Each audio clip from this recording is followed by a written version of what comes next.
Our dairy was started in 1942 at this site by my grandparents, George and Emma Gioletti. So we've been here a while in Turlock. My dad and my mother and my brother and I are still actively involved in all the management. We applied for the AMMP program because it seemed like the best program I've ever seen in my time in the dairy business in terms of helping with nutrient management and methane emissions. With a zero match type of project, there's no other program like this. To me, you have not much to lose other than some time. And to me, it's the best environmental program out there. This is a once-in-a-lifetime opportunity, really, where the state will help us manage a lot of environmental challenges that we're facing.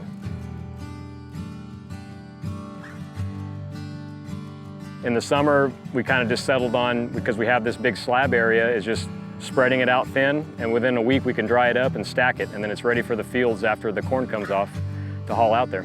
You spread the manure there during the summertime, and it dries within a week, and then you stack it up, and then it's ready for the field right away. Yeah, getting the design done was not a problem, and the construction went smoothly. We were fortunate that we were able to get a personal contact that we have to become a dealer for the vacuum scraper. The first goal would be reducing our methane emissions and also help improve our water quality. The project was designed to reduce methane emissions, but we saw it as a way to potentially export nitrogen off of our facility or get manure in an easier form to export. The operator we have, he's a skilled operator anyway. He's familiar with lots of equipment, loaders and skid steers, but we did have to provide a little bit of training, but it's really simple to operate. And one thing that he's noticed, and we've all noticed, we do get a lot more of the rocks that are in the lanes. We get those up, so that's better for the cows. Previously, we used to scrape everything with a skid steer. This process is pretty seamless. As soon as the cows go into the milking parlor, he's there, he vacuums up, goes and dumps, comes back, he's ready for the next pen. The vacuum scraper systems definitely helped us manage our manure better. It complements our flush system. It gives us more time, more capacity in our settling ponds, which is our primary way of settling solids.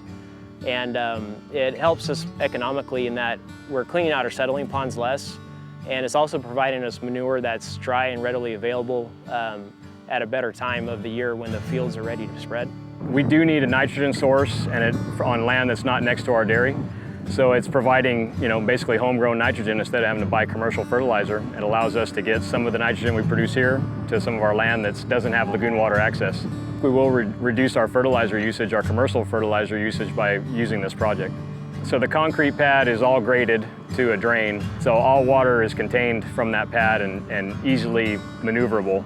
What we saw as a benefit with the vacuum scraping system is that we can handle manure in a drier form, so we can export manure to fields that we rent and own about a 5 or 6 mile radius around the farm. We can dry it, remove a lot of the water, and then transport it in a truck. We can transport a manure product that's denser in nutrients.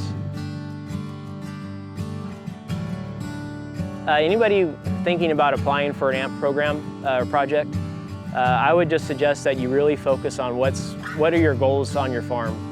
Are you trying to just reduce methane emissions? Are you trying to increase solid separation? Are you really focused on water quality?